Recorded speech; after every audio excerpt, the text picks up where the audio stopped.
let's get into our subject for today, which is AI image generation. So what I'm going to cover is we'll talk a little bit about what is this new tool, what can it do, how can we use it. I'll talk about some use cases. I'll talk about some tips for getting better images. And so we've got a lot of stuff to cover in this session. So by way of introduction, what I'm specifically talking about is the new image generation tool that OpenAI released. They released it into ChatGPT on March the 25th, 2025. So as I'm recording this, it's brand new, this tool. And what it's done is it's replaced DALL-E 3, if you used that.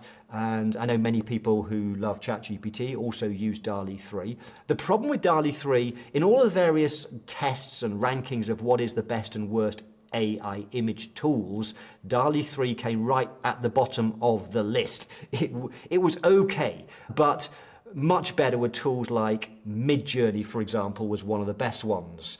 But the reason why I think DALL-E 3 was so popular, despite the fact it was pretty poor compared with other tools. I mean, it's still amazing when you think what it can do compared to what we were aware of 2-3 years ago. It's extraordinary, the things that we can do these days. But it was pretty poor. The only reason I used it was because of convenience, because it's inside ChatGPT. I'm using ChatGPT every single day. And so if I want to do an image, it was much easier just to go to DALL-E 3 rather than to go and log into something else like Midjourney. I have a Midjourney account, but I just found I'm lazy. I want all the stuff in the same place. Now, if you do like DALL-E 3, it's kind of not gone away. It's still there. If you want to access DALL-E 3, just so you know, if you do go into ChatGPT and if you go to Explore GPTs, then when you explore GPTs, you can search for DALL-E 3 and the OpenAI version of DALL-E 3 will pop up, and you can use that if you want to. But even that, it does say a new model is rolling out in ChatGPT, which it has. It did on the 25th of March. So that's the big change that took place on the 25th of March. DALL-E 3 is gone, but you can access it via the GPT at the moment. They've got the new model. Now, the new model you can access through GPT-4o at the moment. That's bound to change because they keep changing stuff. And if I just show you how you access it, because one of the things I noticed is they made a change. So if I just pull up ChatGPT, I noticed about 6 days ago that the tool seemed to disappear. In other words, if you're in ChatGPT, when you want to use a tool, at the moment they have these 3 dots called View Tools. And when you click on the 3 dots, you have Canvas. If you specifically want to use Canvas, which we're not talking about today, but it's an amazing tool, you can then select to use Canvas. But you also had the image generation as well. And that seems to have disappeared. However, it's not a problem. It's not disappeared. It's still there, but a better way of accessing the tools when you do a chat, if you want to be specific about using a tool, is just use the / command in the chat box. When you use /, you'll see then it pulls up a list of all of the tools that you've got. And one of those is create image. And when you select that tool, that means whatever prompt you then do, it is going to create an image. It's not essential because if you, in your prompt, tell it you want to create an image, it will know that anyway and will probably go and create the image. But if you want to be totally sure about it, then just hit the / button, select create image, and then put your prompt. So that's how you access the image generation. It's currently inside GPT-4o. I'm sure at some point they'll roll it out across other tools. Now, I said to you that DALL-E 3 was often ranked one of the, if not the worst image generation tools. What's interesting is when OpenAI released this inside ChatGPT on the 25th of March, then in the various rankings of how these tools are performing, suddenly this went to pretty much the top of the list in a whole bunch of different areas. And that's partly because it's a very different model that they've used. A lot of the previous image generation tools have used diffusion models, and what OpenAI have done with this one is it's an auto-regressive model. And that means it gives us some really interesting stuff. It has a number of really interesting benefits. And so I'm going to talk you through what's great about it. But what I'm also going to do today is I'm going to show you some practical prompts.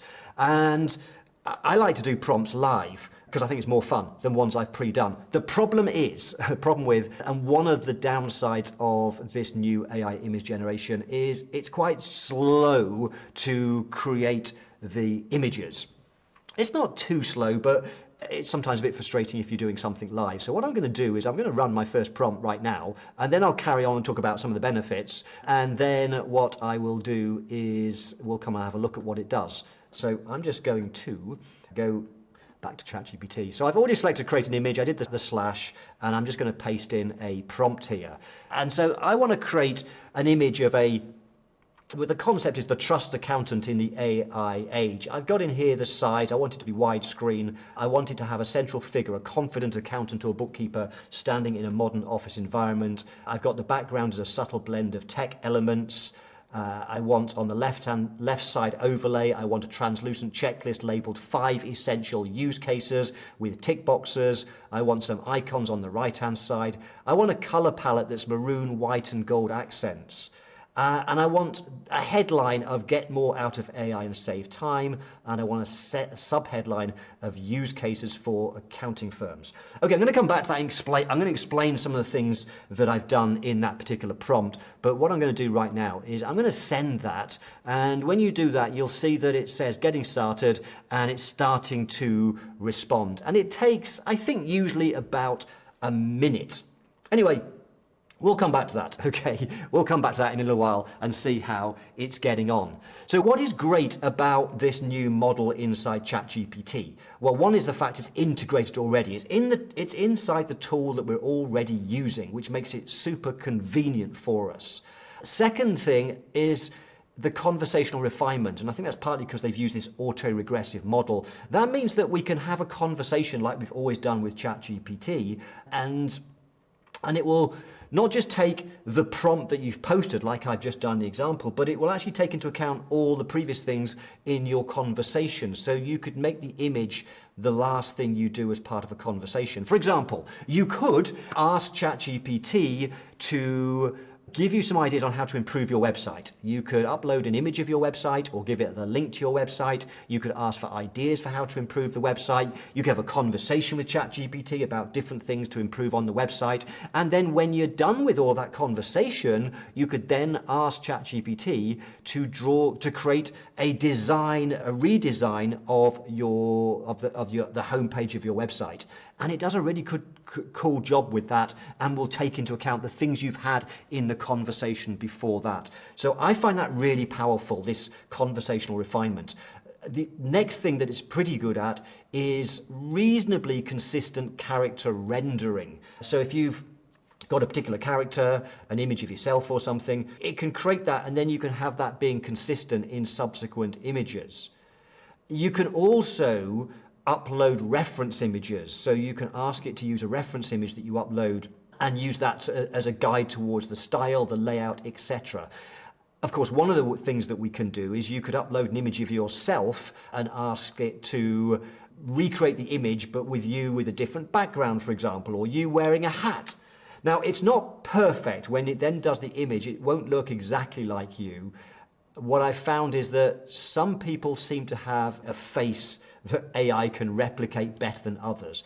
In my particular case, whenever I upload an image and ask it to do something, it doesn't really look like me. It's similar. But that's going to get better over time. And there are other people I've seen do this where I've thought, wow, that really does look like them. So that's something you may want to experiment with. If you want to have, for example, a practical use case might be if you want to create YouTube thumbnails and you want your image to be in the YouTube thumbnail, then you could use the tool for that. Personally, I would rather get a professional cameraman in, take some photos of me in various poses, looking shocked or happy or whatever, and using those as thumbnails. But you could use AI, I've tried it, and it can be quite cool.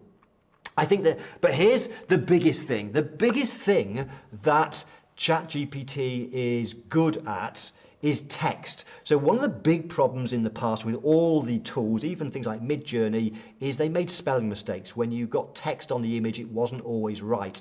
And now what ChatGPT, what OpenAI have achieved, is getting the text extraordinarily good. It does occasionally make mistakes, but fairly rarely. So that, I think, is the single most powerful thing that makes it practical for doing things like YouTube thumbnails, social media images, and so much more. The tech stuff is fantastic.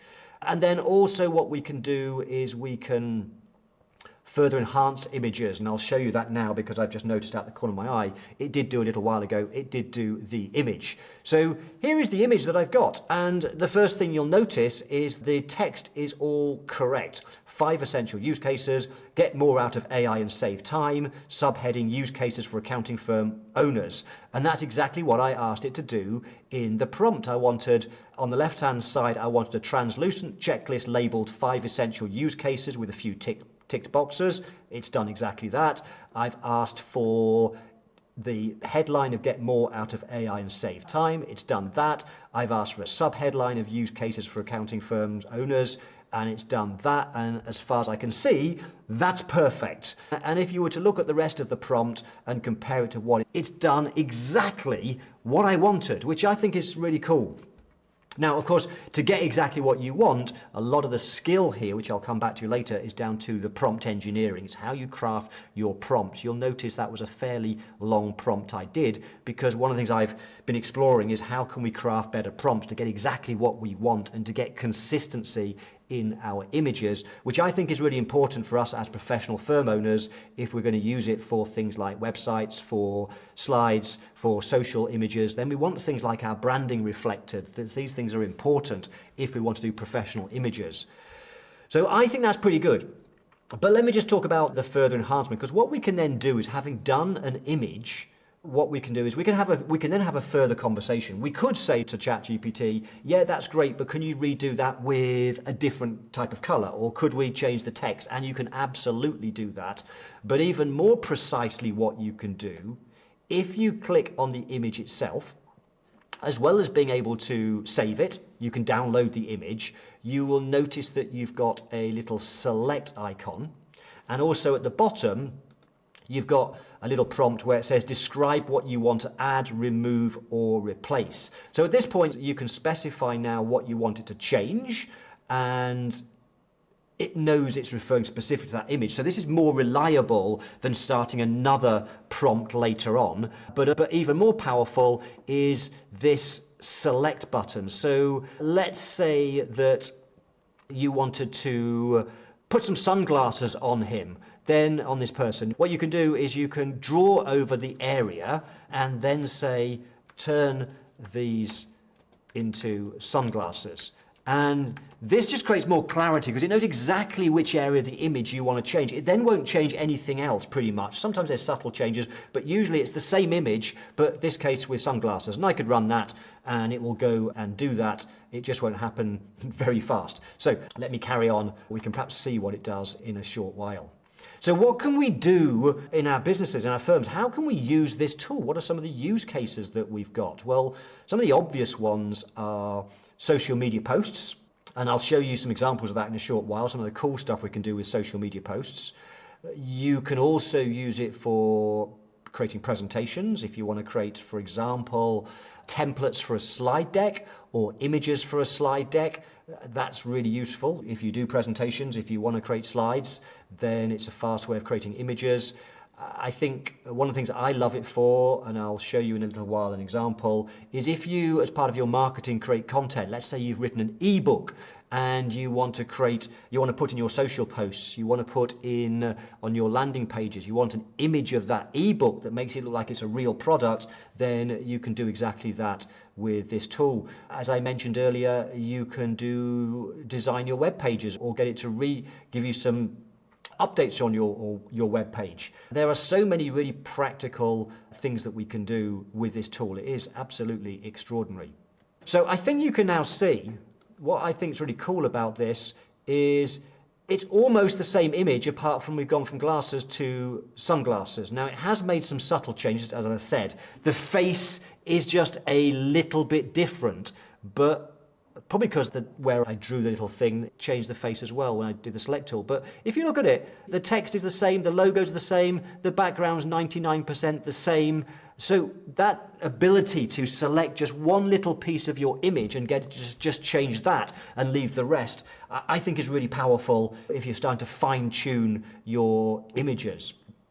So let me run another prompt, and I just need to find it so I can copy and paste it so that you don't watch me type this, because it's a long prompt. I'm just going to grab the prompt, Control C. I'm going to go into the box. I will, to make sure it does an image, I will hit the / and choose Create Image, and you'll see that appears in blue. And then I'll paste in my prompt, which is, I'm going to show you this prompt in a short while. We'll go through this prompt. It's a prompt to create a social media image. Let me just run that prompt, and we're going to come back to that in a short while, because what I'm going to do is show you some other types of images that you can create. So I mentioned earlier that if you've written an ebook, for example, or you've created some sort of digital product, it could be an ebook, it could be perhaps you've got an audio program that you've done, and when you put it on social images, your website, your landing pages, you want to make it look like a real product. And so one of the things that you will often see is graphic designers turning things into 3D images.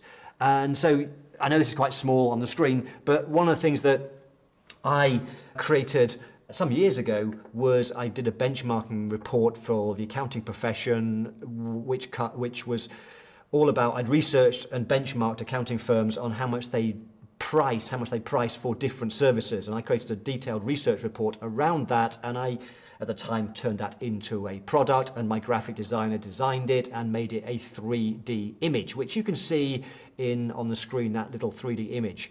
And then what I also did very recently is I wrote a 35-page research report for the accounting profession on privacy and security, on client confidentiality. And I decided I would like to have that done as a 3D image. So what I did was I created a fairly simple little prompt that says, I have attached a 3D product shot and the front cover of my report on pricing and security. I want you to turn the front cover of my report into a 3D product shot. Simple prompt, and it didn't need to be complex because, as I said earlier, one of the great things about this tool is that we can upload images to act as references. So in this case, I just took a 3D image of a product. It happened to be an existing product I've got, but you can get these images from the website if you find a particular 3D style that you like. I just uploaded the PNG file, and then I also uploaded the front cover of my privacy and security book guide. I think it was a PNG. I think I did a screenshot of the PDF. It was probably as simple as that. And I uploaded that, and I ran that prompt. And what it came up with was this image on the screen, which I think you'll agree is almost exactly the same style as the reference image, the other 3D image, but this time it's my new guide. And what I think's really powerful about this is, again, the text is absolutely accurate, no spelling mistakes. It's got the logo right as well, and it's also got the logo obviously recognized that it's not square on, so it's got the perspective of the text and so on. It really done really well. It looks like it was what you would have done with a graphic designer doing it, or with software you can still buy to do 3D images. But now we can do it here. So I think that's a really powerful use case for accounting firms. If you're doing content marketing, written an ebook, an audio program, other digital products, very easy to create a nice little 3D image to go on your website and so on. Okay, what else can we use it for? Well, social media posts are great. So if, for example, one of the things that you could do if you have a Facebook group or a Facebook page or other social pages, you might want to post, for example, once a week, a motivational quote of the week. And you can create some really cool images doing that.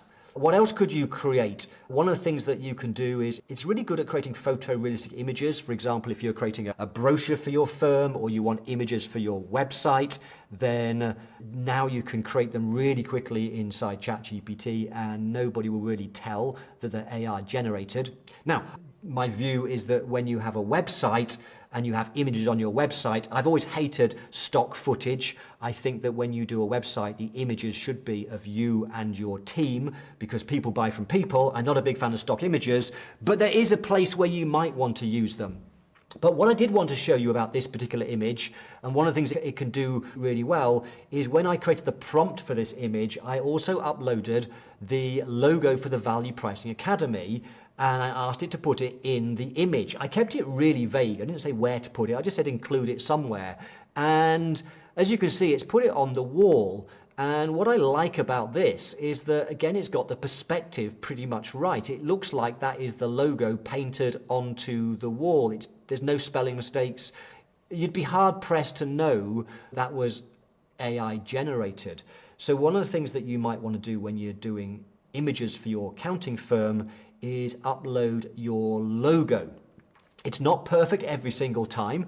I think I've been lucky that was one shot, did it right the very first time. So that's, I think, pretty cool, the fact that we can include our logos, we can include our color schemes in images. Here's just another example of an image I did, which, again, you might want to use this in a brochure, on a website, subject to my suggestion that I personally don't like. I don't like anything other than proper personalized images of your team and so on. But nevertheless, you might find use cases for images like this in brochures and so on. Another thing I mentioned is you can use it for creating slide backgrounds. So this, for example, I got it to create me a slide background that I could use. I won't use this, I was doing this for demo purposes, but one of the things it knows is that when you create slide backgrounds, you don't want it to be bold colors because you want it to be fairly muted, because you don't want it to distract from the messaging that you put on it. So this I thought was a pretty good. And then what you can do is, if you want images on your slides, you can then get images created, like, for example, this image.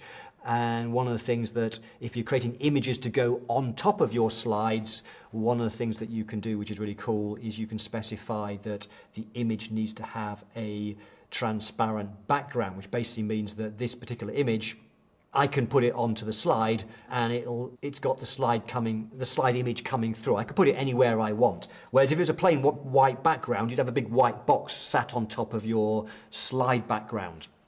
So that's pretty cool. Okay, where do we get to? Yes, let me show you where we got to with one of our images. So I put in, if I go back to ChatGPT, I put in this particular prompt here, and I'll explain it in a second. Let me just quickly show you a sneak preview. That's what it came up with just now. And so the idea here was, I was thinking, okay, well, what if we do want to do social media posts for a motivational quote of the week, let's say. If you want to do some more engaging social posts with quotes, then this is the prompt that I use. I want a minimalist top-down image of a thoughtfully arranged workspace designed to inspire calm, focus, and quiet productivity. I want it to be square. I want it to be a top-down, bird's eye view, clean and balanced layout with intentional white space. I want soft neutral tones, e.g. warm whites, pale beige, gentle morning sunlight casting natural shadows, evoking a peaceful and provocative mood. Then I want some specific key things on the desk. I want an hourglass to suggest the passage of time. I want a travel brochure with the front cover showing a paradise beach location in the Maldives. And I want an iPad showing a goal planner with an Apple Pencil, including sketches suggesting the planning of goals. Now, I chose those three things in this prompt because I was using this particular quote, this motivational quote. It's never too late to make a change, by Paulo Coelho. Each object should be spaced thoughtfully with visual breathing room. The mood wants to be calm, focused, and subtly uplifting, designed to simulate the start of a mindful and productive morning. I've then given instructions on how I want it to do the quote. I want it to be deep grey or soft charcoal, centered text with generous line spacing. And I've also specified the use case. I've told it I want to use it for social media posts, productivity blogs, or morning routine campaigns. And so this is what was created, and I've only just seen it. You saw me doing it live. I think this is really good. It's exactly what I wanted. So if you've got a motivational quote, you can see it's never too late to make a change. It's got the text perfectly right and exactly how I wanted it. It's got the three images, which was an iPad pencil with some images around setting goals, a travel brochure to the Maldives, to a beach, and an hourglass to represent the passing of time because it's never too late to make a change. So, and here's the really important point I want to make is that when you understand how to construct your prompts and you've got some prompt engineering skills and you can start creating some templates, you can start to create consistency in your outputs. So let's say, for example, let's say you like this particular prompt or this image, if you like this image and let's say you did want to post every single Monday a quote of the week, then because of your branding and style, you'll probably want every single week to have some sort of theme commonality with your images. So think about your branding, think about having some consistency in your marketing, your social posts. And so what I did with this particular one is first of all, I got the quote. I actually used, I don't know if you've used it may be a session for another day, I have already built into ChatGPT, I'm using tasks, so I get every single week, it gives me automatically a motivational quote and I get a notification to tell me when I've got a quote, and then what I did is I ran a prompt and said, based on this quote, what would be 3 suitable images? And ChatGPT said, an hourglass to represent the passing of time, a brochure, an iPad with some scribbles around goals. So then all you would do is you'd have a template prompt that gives you the style of image you want, and then all you have to do is put in the specific quote and what are the 3 objects, and then you get your image. You could then get somebody in your team every single week just to run tasks, to get a quote every week. You could get them to run a standard prompt every week to then get 3 objects to have in there, and then you could run they could run your standard prompt, which will then give you an image that's going to have this consistency with the particular design layout that you want, the colors you want, and so on. So I'm not saying necessarily use that particular style of image. I personally like that. It's clean, it's simple. There's a lot of things I do like about that. But the key point here is if you want to get that consistency in your prompts, if you've got particular styles, branding for your firm, then having some templates for the way that you do your prompts is really powerful. So let me just share with you a few tips around AI image generation. And the first is that, as with all things with AI, with large language models, with ChatGPT, if you want to get better results out of the tool, then you need to understand how to craft your prompts. This is the world of prompt engineering. And I know many people know that I've been teaching for the last 2 years now how to do prompt engineering. And it's just the same with images. It's just a different style of prompt. If you want to get the best results from your images, you need to know how to craft prompts.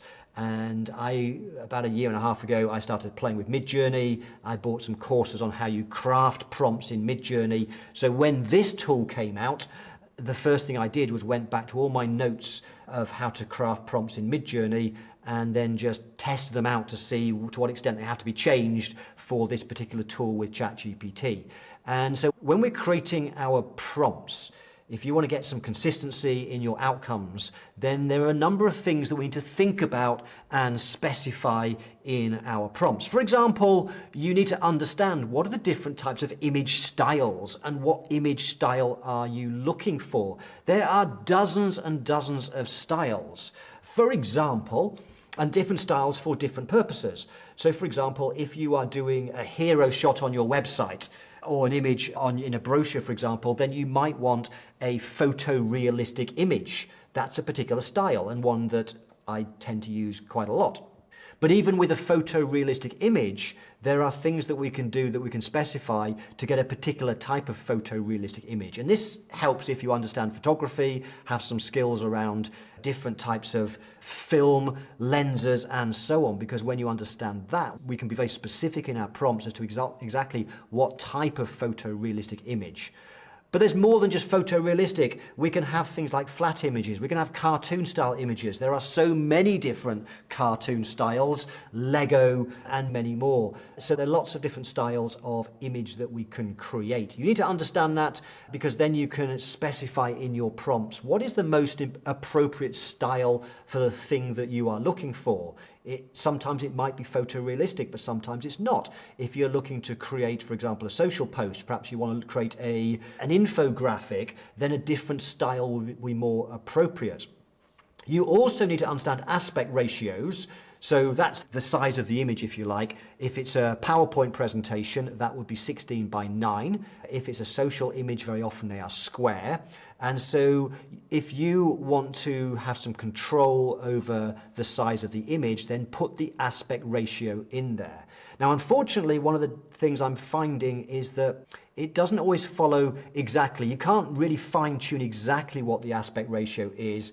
I think Midjourney is better for that. Midjourney, you can be very specific in your prompt. If you say, I think it's a curly symbol, and then AR for aspect ratio, aspect ratio, and then let's say rather than 16 by 9, you want 16 by 7 because you want it not to fill your slide up. It will do exactly that in Midjourney.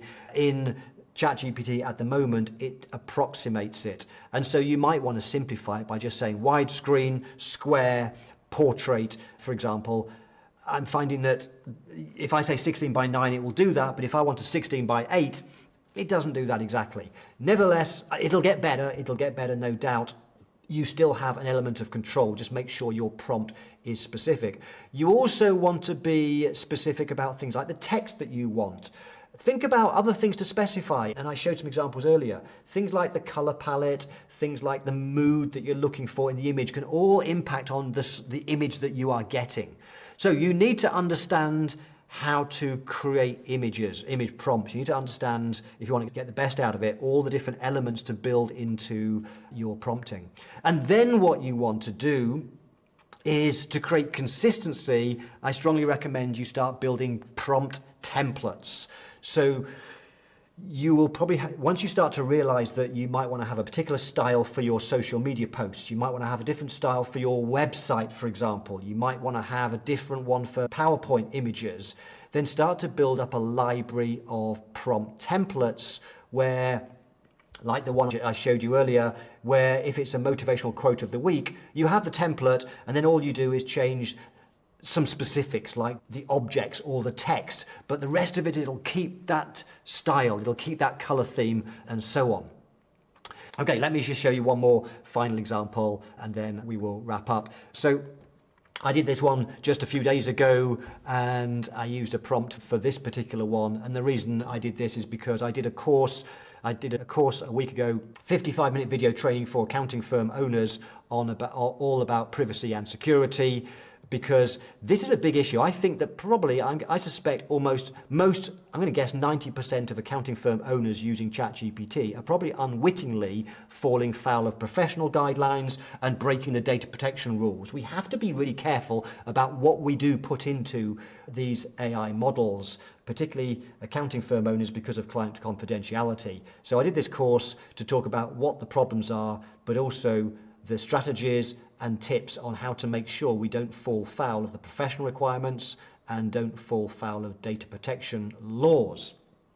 So that's the image that I asked it to come up with. At the end of my conversation I gave it the transcripts, I got it to summarize all the marketing material, and then at the end of it, I then put a post saying, create a suitable image for me. I gave it a template prompt, and this was first time around it created this image, which I'm really pleased with. It got the text perfect, exactly as I wanted it. So I love this tool. I think it's extraordinary. And bearing in mind, as I'm recording this, it's only been out for about 4 weeks. This is just going to get better and better. This is the start of this journey with this new autoaggressive tool that OpenAI have released. And it's just got so many practical use cases, as well as, of course, the fun stuff. Thank you so much, everyone, for coming along and giving up your precious time. I hope you found this valuable. Bye for now.